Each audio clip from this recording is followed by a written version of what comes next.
Amén.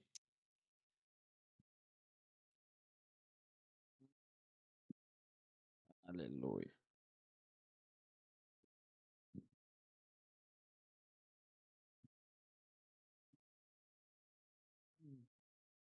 Aleluya. ¿Cuánto dan gracias a Dios? Amén. Dele gracias a Dios por la oportunidad de estar acá, mi hermano, y pedirle al Señor que Él nos hable una vez más. Amén. Y pedirle que Él restaure las familias, restaure cada casa representada. Amén. Pedirle al Señor que nos ayude y que nos dé la palabra que se necesita para poder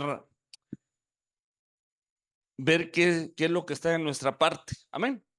Dios hace milagros, amén. Pero también para que el milagro suceda, se necesita de nuestra parte un receptor de ese milagro. Amén. Sin fe no se pueden ver los milagros de Dios. Entonces, ¿qué necesitamos hacer nosotros para que el milagro en nuestra casa suceda? Amén.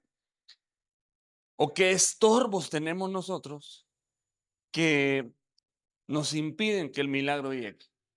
Amén. Yo le pido que me acompañe, por favor, a leer Salmos 74:20. Salmos 74:20. Amén. Quiero que me diga amén cuando ya lo tenga listo. Salmo. Amén. Leamos. Dice, mira el pacto, Señor, porque los lugares tenebrosos de la tierra están llenos de moradas de violencia. Amén. Llenos de moradas de violencia. Acompáñeme a orar, por favor. Padre, te damos muchas gracias, Señor, porque tu presencia está en este lugar, tu Espíritu Santo está en medio de nosotros. Gracias te damos, Señor, por la visitación, Señor, que tú has tenido con nosotros, Señor.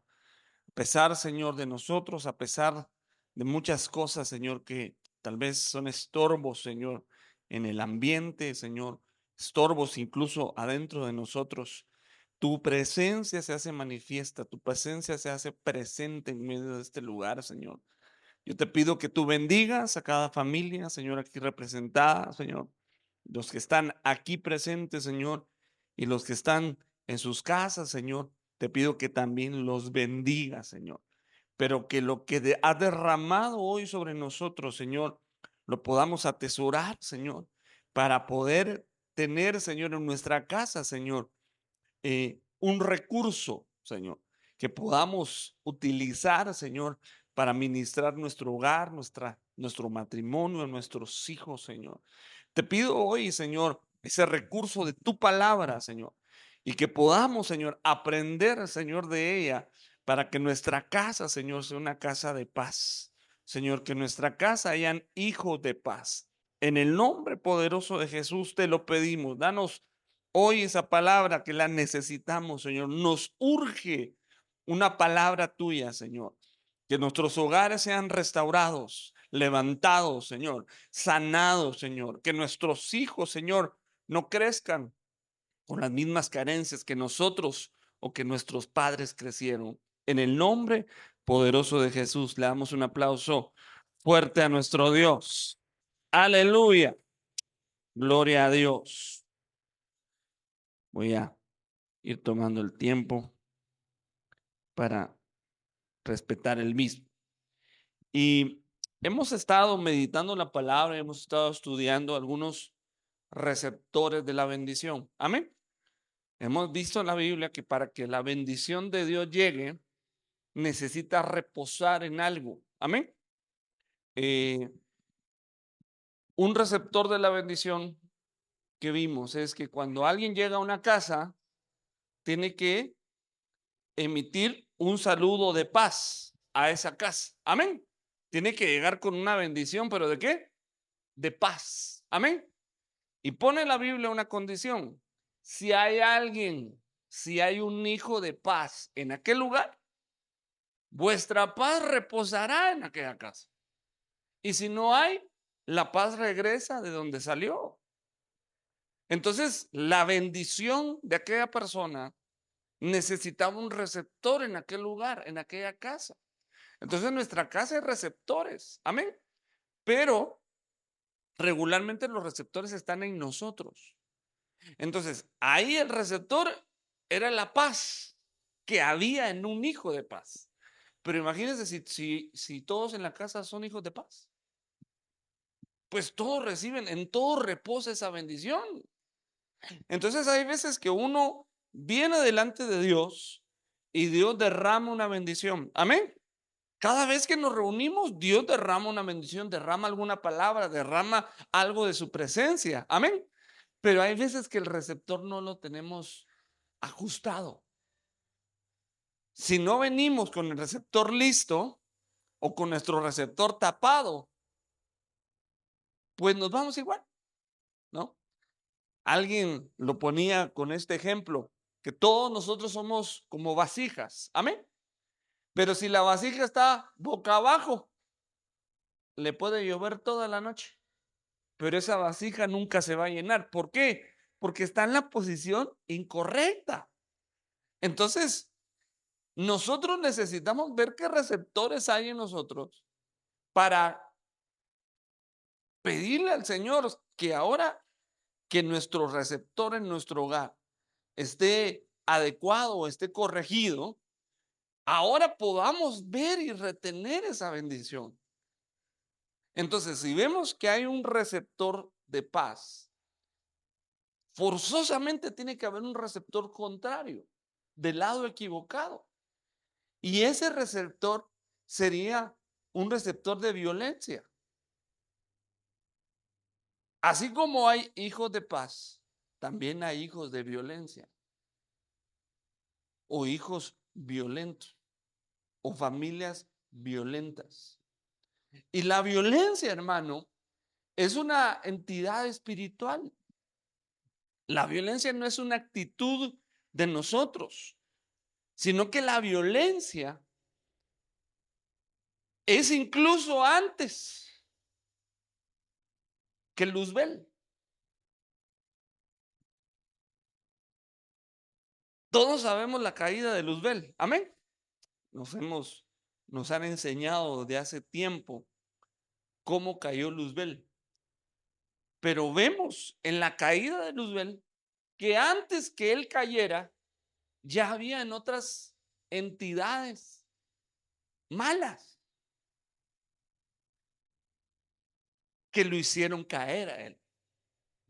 Como quien dice, como que lo empujaron o lo sedujeron para que él cayera. Porque él era bueno. Amén. Dios lo hizo bueno, lo hizo perfecto, lo hizo con un propósito y le dio una jerarquía tremenda en el reino de los cielos. Pero imagínense, alguien tan grande, ¿quién lo hizo caer? O sea, tendría que haber sido alguien más grande. Entonces, ayúdame a leer, por favor, Ezequiel 28:16, para ver un poquito el trasfondo de la violencia. Porque de lo que yo quisiera hoy meditar con ustedes es en la violencia en el hogar, la violencia en las familias, con la ayuda de Dios, ¿verdad? No porque yo sea un experto, sino que en la Biblia nos enseña muchas cosas y que las vamos a platicar. Vemos la violencia en Ezequiel 28:16. Y le dice el Señor a Luzbel: a causa de la abundancia de tu comercio, te llenaste ¿de qué? De violencia. Esa palabra que algunos describen como iniquidad, también se puede traducir como violencia. Y pecaste. Yo pues te he expulsado por profano del monte de Dios.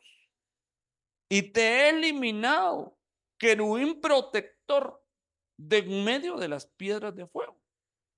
Entonces, hermano, la violencia o iniquidad es una potestad espiritual que cayó antes que Luzbel y que él en sus contrataciones, dice otra versión,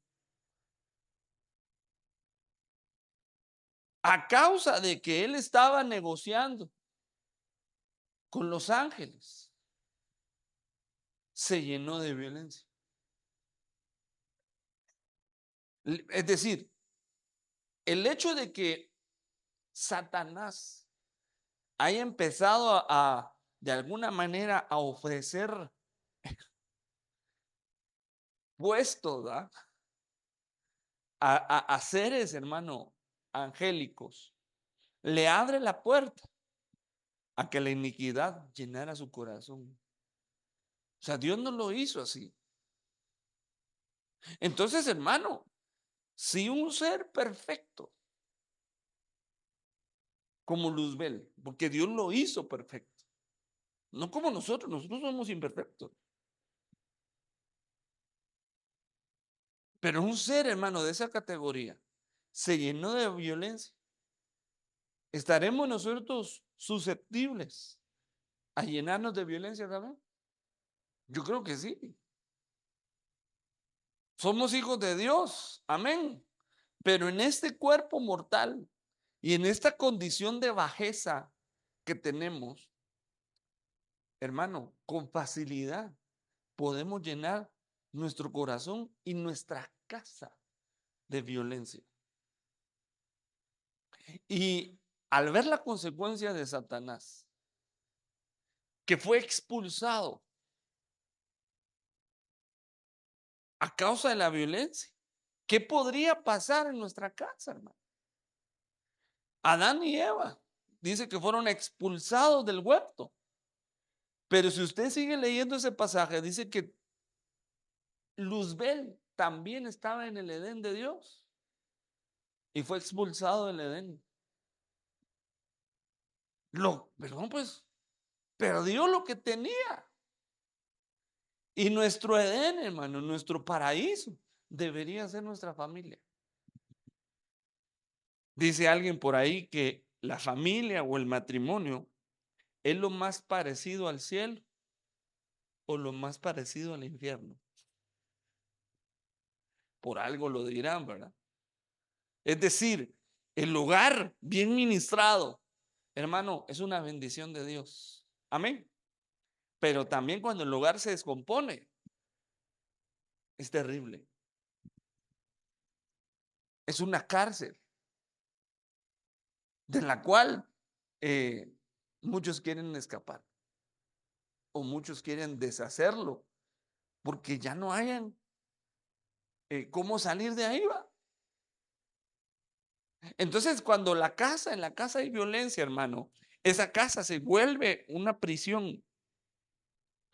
Entonces, Luzbel cae debido a que se llena de violencia. Entonces, nosotros debemos identificar cómo la violencia se está metiendo en los hogares. ¿Cuáles serán las razones, las puertas o las formas de violencia que podemos estar viviendo? Porque la más conocida es la violencia física, ¿sí? Cuando hablamos de violencia, regularmente lo que pensamos es en golpear físicamente a alguien. Por eso nuestras legislaciones o eh, pues nuestras leyes, ¿verdad?, prohíben que los padres actúen físicamente en contra de los hijos, en una reprensión, en un castigo físico, ¿sí? Sí, usted sí sabe de qué estoy hablando, ¿va? La famosa chancla o el cincho, ¿va?, o la vara. Está prohibido. ¿Por qué está prohibido? Pero será algo violento si Dios lo está pidiendo. Pues mira, pues, ¿Dios pide eso, sí o no? ¿Sí? Dios pide que le demos a los muchachos, a los niños. ¿Sí lo pide o no lo pide? Claro que lo pide. Pero ¿será que está diciendo que le reventemos el sartén en la cabeza? No, eso es violencia. Entonces hay una manera correcta, sana, formativa de hacerlo. Pero el paso entre eso y la violencia es muy sutil. Entonces, como el hombre abusó de su autoridad y en lugar de corregir, abusó y lastimó y violentó a sus hijos o a su esposa, entonces las leyes protegen de alguna manera a la familia, pero se pasan llevando la corrección de Dios. A tal punto, pues que ahora los niños crecen sin la bendición de la disciplina. Yo sé que muchos de ustedes no dirían, no, eso no es bendición. Claro que es bendición. A mí no me gustaba. ¿O a quién le gustaba aquí que sus papás les aplicaran? A nadie. Lo dice la Biblia, que la disciplina a nadie le causa gozo, pero que es necesaria. ¿Pero cómo? En la medida de una sana administración al corazón. Pero como se llenó el corazón de la gente de violencia, ahora está prohibido. Porque se abusó y se lastimó físicamente a los niños. No se trata de sacarles sangre. Se trata de que ellos reciban en su cuerpo un azote, pero no lastimándolos. Hay que tener mucho dominio propio para eso.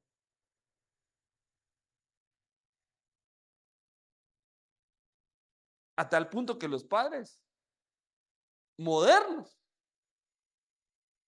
han desistido de ese recurso. ¿Por qué? Porque seguramente los abuelos los agarraban a patada o les ponían castigos violentos. Entonces, ¿qué hizo en el corazón de los padres de ahora? Yo jamás a mis hijos les voy a dar una nalgada. Porque sus padres fueron muy violentos con ellos. Y de alguna manera marcó su corazón para no aplicar la disciplina correctamente. Entonces, miren lo que provoca la violencia. Es que ya no haya disciplina en el hogar.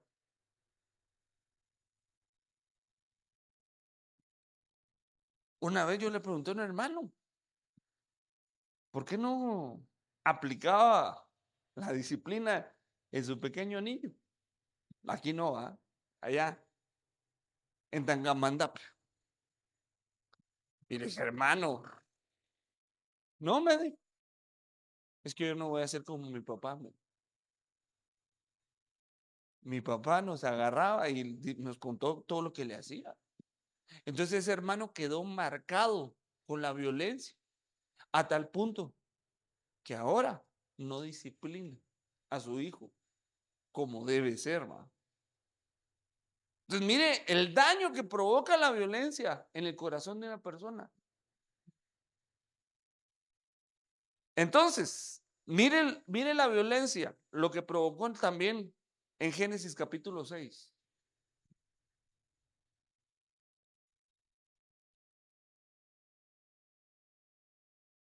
Génesis capítulo 6, versículo 13.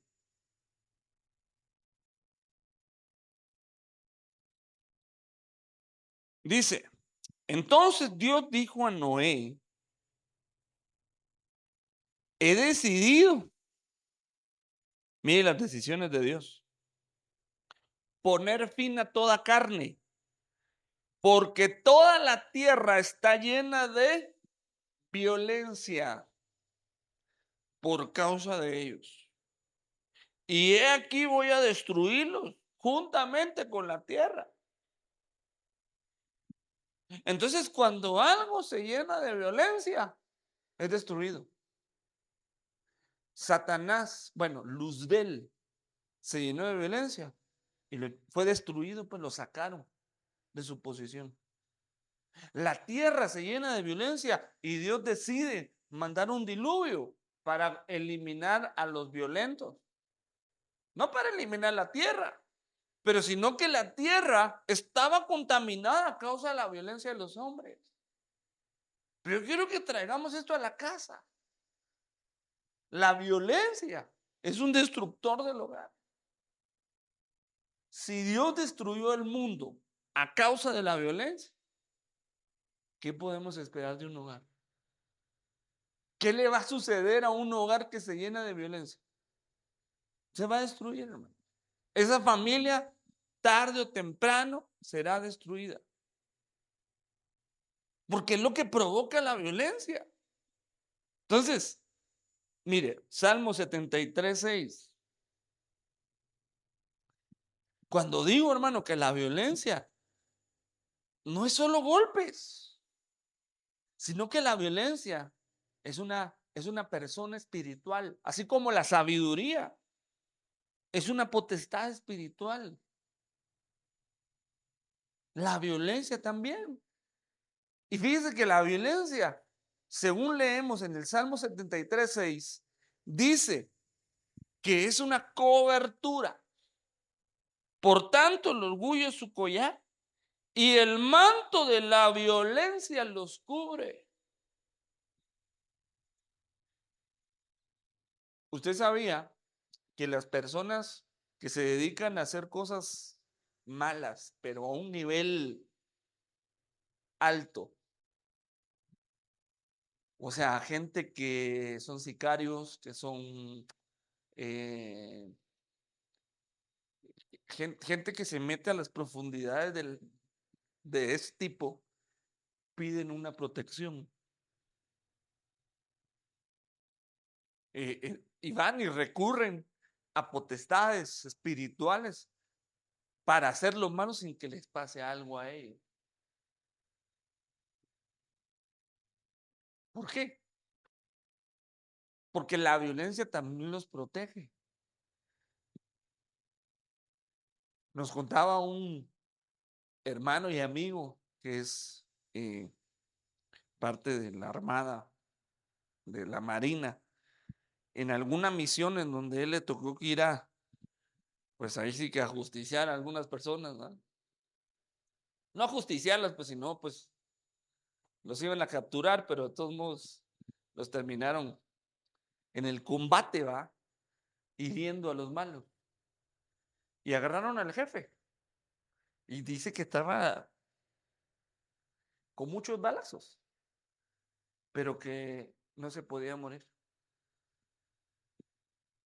O sea, el cuate estaba, o sea, la cantidad de daño que tenía era para que estuviera muerto, pero no se moría. Y le decían qué estaba haciendo, que por qué no se moría. Entonces este hermano entendió que esta persona tenía un pacto, tenía una protección de la violencia o de una potestad espiritual en una pulserita. Y le dijo, ¿y esa pulsera qué es? No la toques, le dijo. Ah, ¿por qué no? No la toques, no, esa pulsera no la. Y dijo, no, yo te la voy a quitarle. Y acá él sí se asustó, porque era para que se muriera. Era, o sea, eh, para que ella estuviera muerta. Se agarró un cuchillo y se la quitó. Y cuando se la quitó, se murió. Entonces la violencia, mire que de alguna manera qué poder tiene. Que la gente que la practica siente que tiene su protección, su cobertura. Entonces hay coberturas de las tinieblas, hay coberturas malas en las casas. Cuando Josué y Caleb entraron junto con los otros 10 espías, Dios le permite ver a Josué y Caleb lo que se movía en el mundo espiritual. Y Josué y Caleb pudieron ver cómo la cobertura de maldad que tenían les fue quitada, cosa que no vieron los otros 10. Los otros 10 vieron los gigantes, pero Josué y Caleb vieron que la protección del lado de las tinieblas que tenían les había sido quitada y por lo tanto iban a poder conquistar aquel territorio. Porque cuando les dice el pueblo, la vamos a conquistar porque su protección, su cobertura, dice otras traducciones, les ha sido quitada. Entonces, hermanos amados, esto de la violencia no es simplemente algo psicológico, sino que tenemos que entender con lo que nos estamos enfrentando en nuestra familia.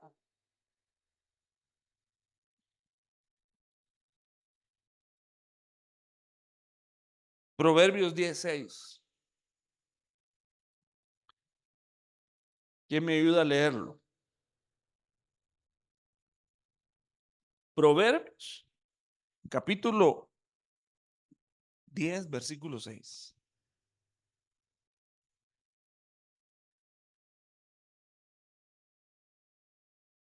Ah, mira, la boca de los impíos, dice esta traducción, oculta violencia.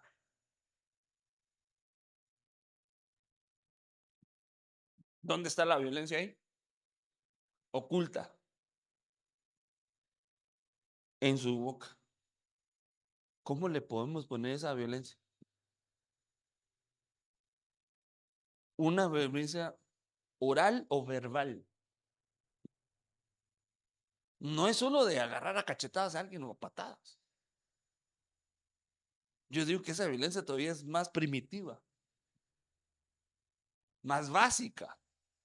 Pero hay una violencia, hermano, que se expresa con palabras. Aquí, hermano, solo aquí, podríamos detenernos un ratito y examinar, hermano,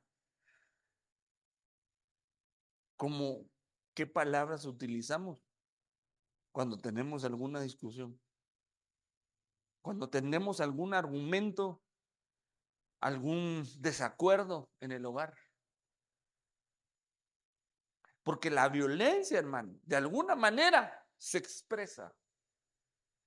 Cuando usted, hermano, ve algo de, no sé, un tema de tránsito, ¿cómo se comporta la gente? Verbalmente.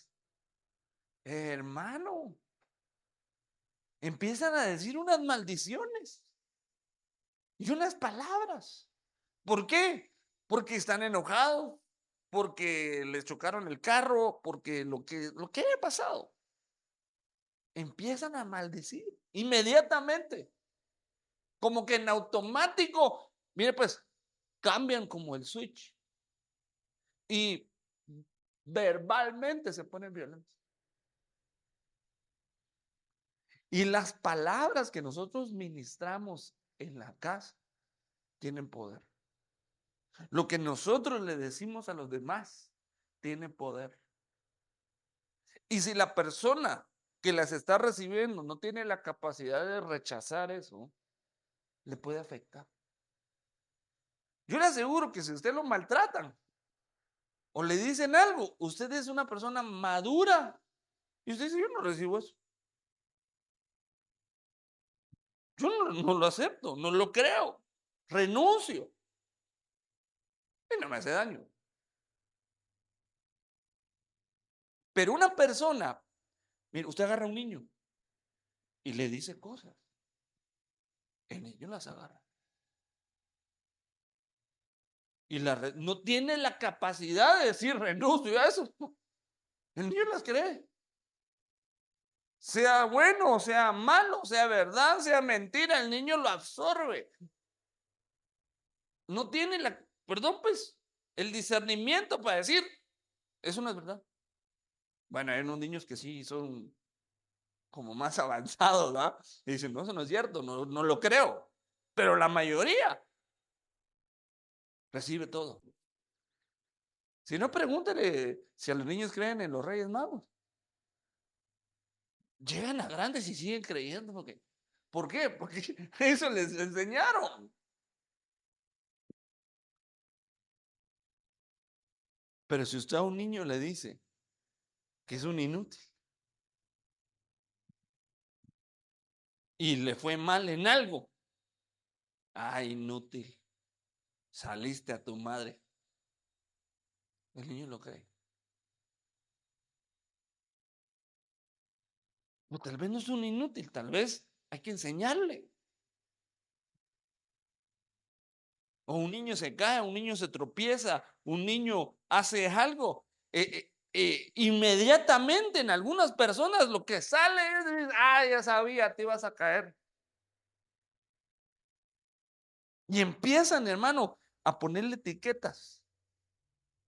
Torpe. Y aquel niño empieza a recibir eso diariamente. Y no solo en la casa, sino que lo refuerzan en la escuela, en la calle. Crecen y el maestro, el jefe les dice, yo sabía que eras torpe. Entonces aquella persona constantemente está recibiendo esa violencia verbal. Miren, hermano, en las escuelas son terribles. Un niño, que usted tal vez lo vea inocente, dicen unas cosas que su hermano son hirientes. Pero ¿de dónde lo sacaron? El niño nada más está expresando lo que oye, primeramente en su casa. Pero no solo en la casa, hermano. Porque yo me acuerdo que en mi casa jamás mis papás dijeron una grosería, una maldición.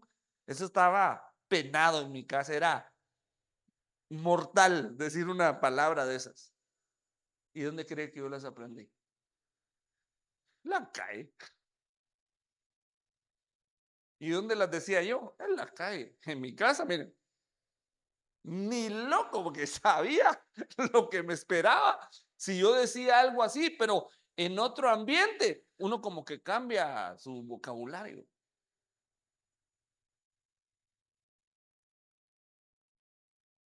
Entonces no solo en la calle, en la casa se recibe una administración, pero por lo menos que en nuestra casa la violencia verbal la tenemos que analizar. Luego no son maldiciones. ¿Sabe cómo a veces se da? En forma de sarcasmo. El sarcasmo es terrible.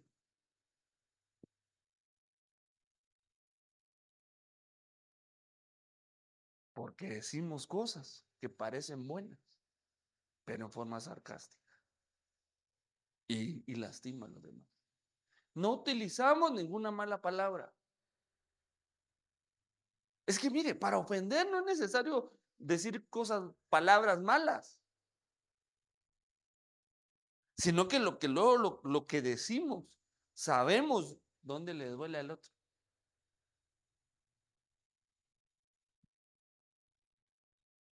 Usted sabe dónde le duele a sus hijos. Si usted sabe qué cosas decir para que le duela. Los conoce, vive con ellos. Pero sabe que los hijos también saben lo que nos duele a nosotros y nos lo dicen. Empiezan a crecer y empiezan a faltar el respeto. Y nos empiezan a decir cosas que nos lastiman. Es violencia. Entonces, la violencia verbal, hermano, es terrible.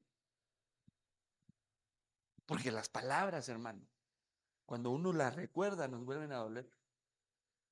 Mire, yo le aseguro que unos golpes se nos quita con el tiempo, ¿o no? Los moretones, las fracturas se sanan con el tiempo.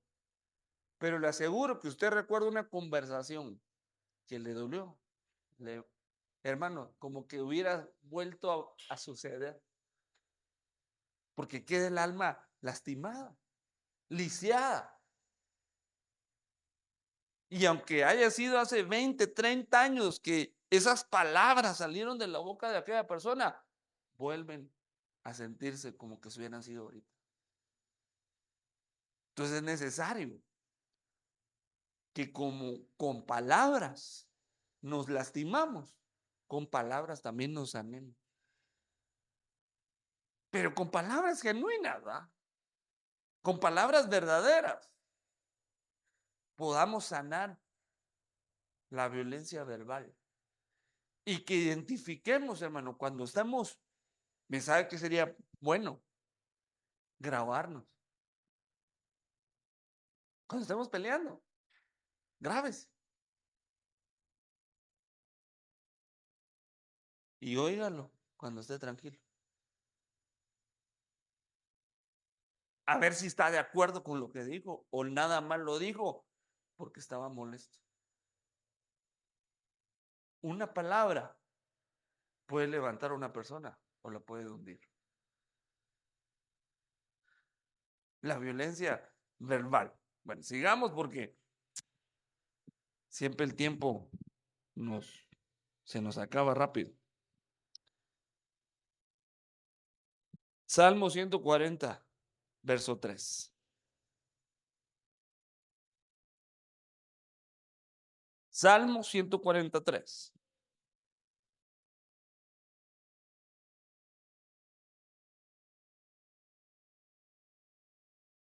Mire esta violencia.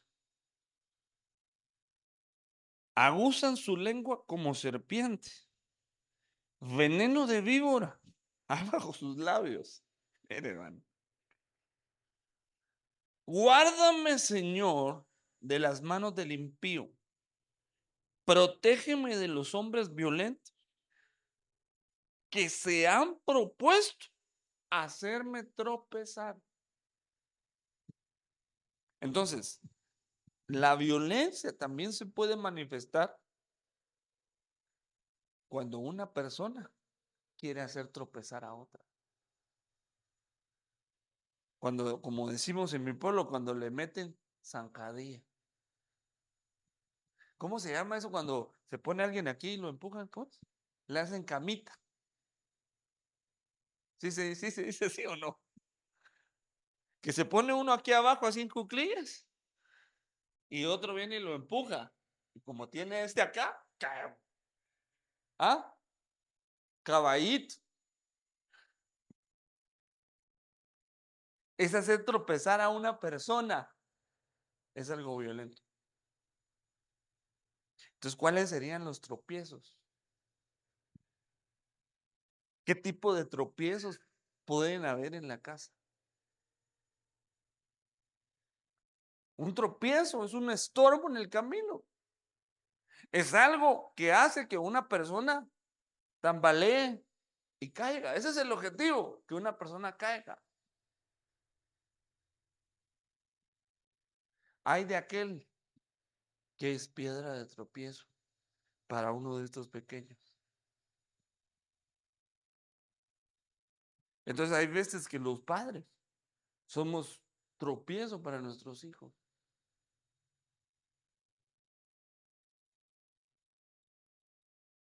Y muchas cosas que a veces uno hace, los hace tropezar a ellos.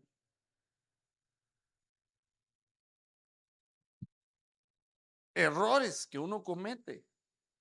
A veces son intencionales, a veces son sin intención.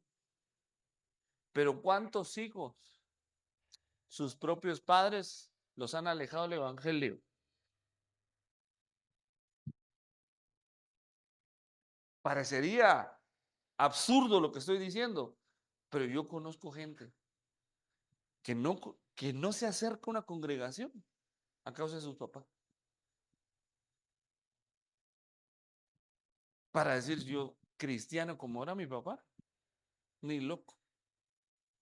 Prefiero estar fuera de la iglesia. ¿De qué le sirvió su papá? De tropiezo, de estorbo. Entonces nuestro testimonio, nuestra forma de vida puede hacer que nuestros hijos amen a Dios o que se alejen de Él. Son tropiezos. Hay esposos, hermano, que estorban que su familia sirva a Dios.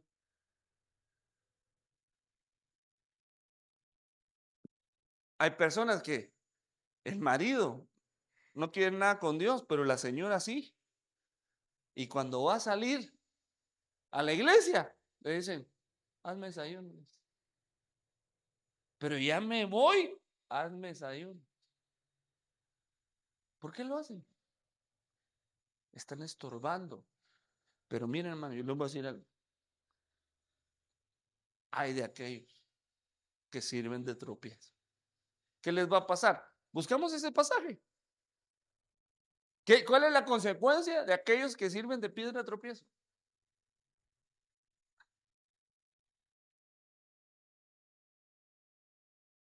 Dice que le sería mejor atarse una piedra en el cuello y tirarse en el mar. Dice otra, dice que no es lo mismo chocar con la piedra a que la piedra te caiga encima. Mire pues, el que choca con la piedra dice es quebrantado, pero el que la piedra le cae encima es desmenuzado. ¿Cómo dice?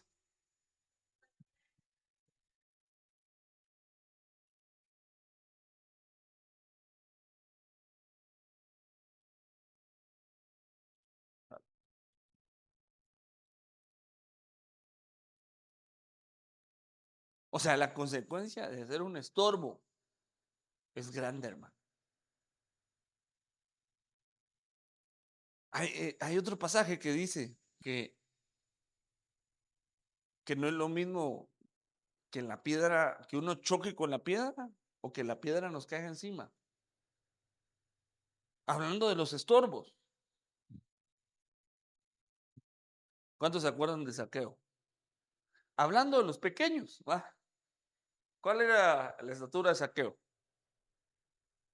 Era un pequeño de estatura, ¿va? Pero dice que oyó que Jesús iba a pasar por aquella ciudad.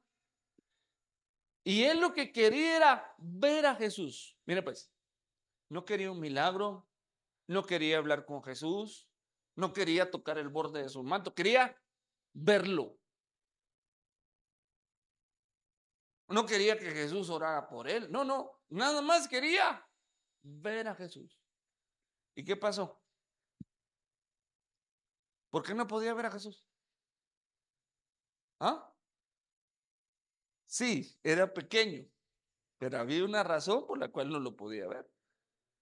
Es que habían un montón de seguidores de Jesús que lo tapaban. Entonces, como era pequeño y habían un montón que no lo dejaban verlo, o sea, le eran estorbo para que viera a Jesús. ¿Qué hizo? Se subió a un árbol y que dijo, aquí nadie me estorba, aquí yo voy a ver a Jesús. Entonces, miren, ¿cuántas personas quieren ver a Jesús? Y los seguidores de Jesús, es decir, nosotros, impedimos que la gente vea a Jesús. Le somos estorbo. En lugar de que les ayudemos, en lugar que les decimos, ¿sabes qué? Me voy a quitar yo porque la carne de burro no es transparente. Mira, mira, hazte para acá y ponte aquí en primera fila para que veas a Jesús con nosotros.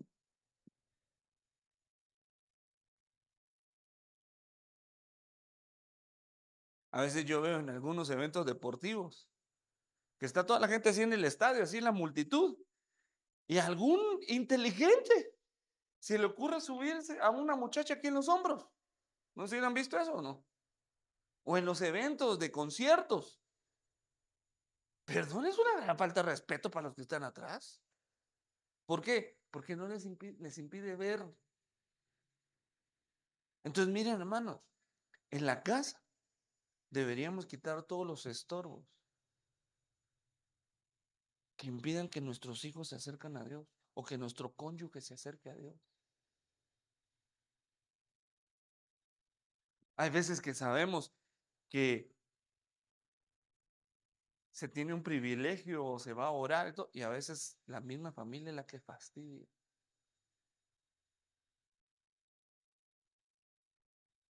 Para que la persona no cumpla lo que tiene que hacer.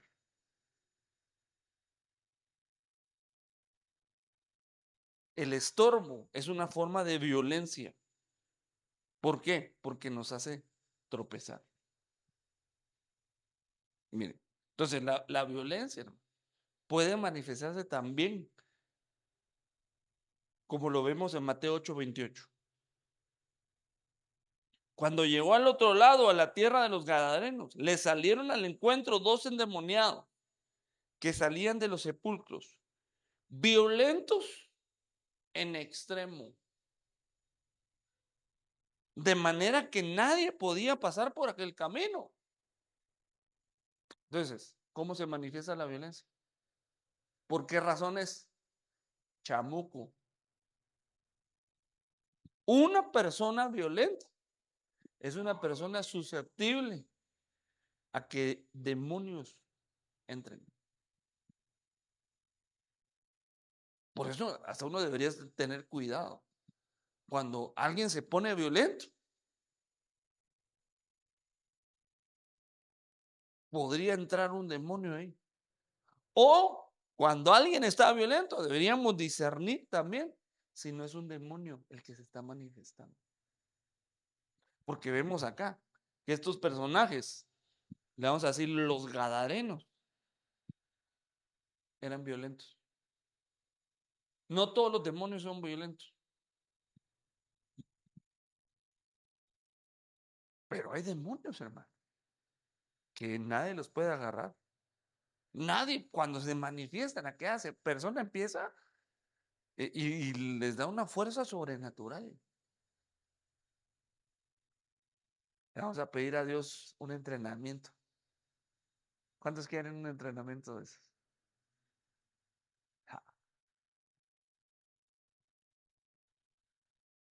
¿Qué vamos a hacer el día que se manifieste alguien? No ha pasado o no lo hemos visto así. ¿Qué vamos a hacer? Tenemos que tener un plan, hermano. ¿Usted sabe de dónde salió el término el cuartito? ¿Cuántos han oído el cuartito? El cuartito literalmente era así, una habitación. Porque cuando empezaba a ministrar el apóstol, empezaba a hablar, se manifestaban los demonios. Y toda la gente se ponía ahí y se ponía a orar. Entonces él entendió que ese demonio lo que quería era distraer de la palabra. Y cada vez que iba a predicar, se manifestaba. Entonces le interrumpían el mensaje. Entonces a la solución que hicieron es que hicieron un cuartito.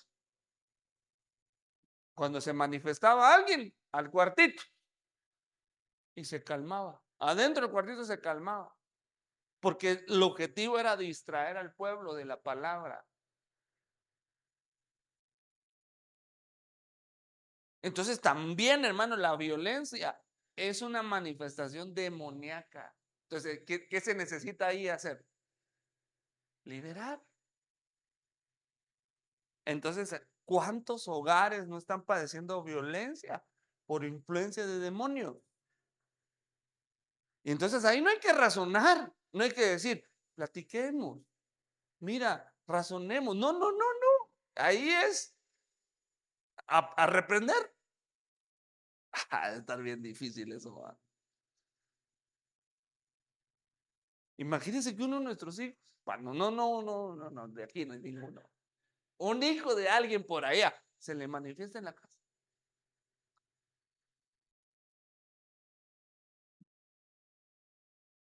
¿Qué vamos a hacer?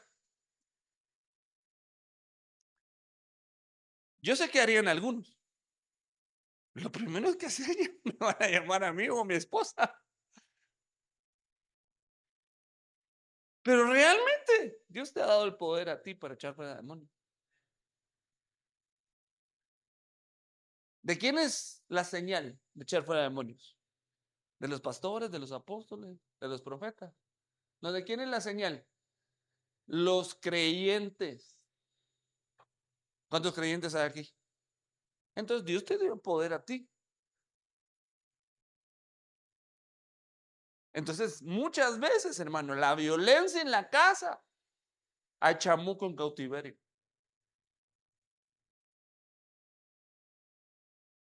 Mire pues, Primera de Crónicas 28:3.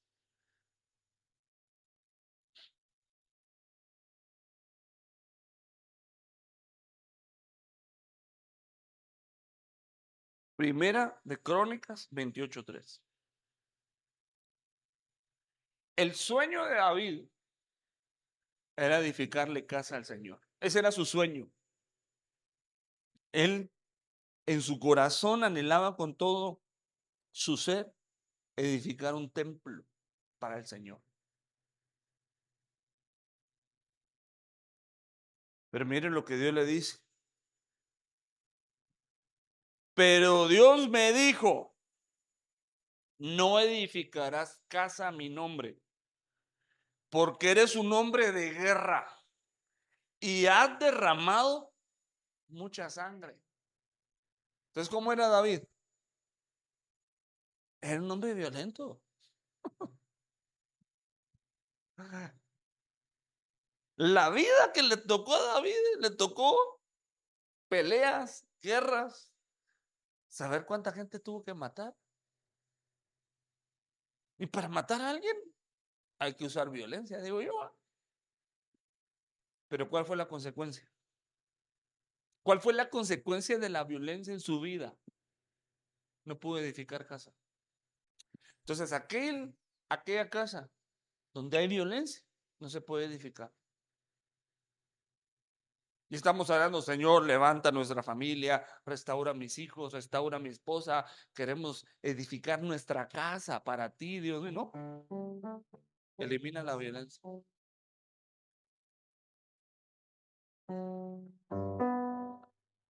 David tuvo muchos hijos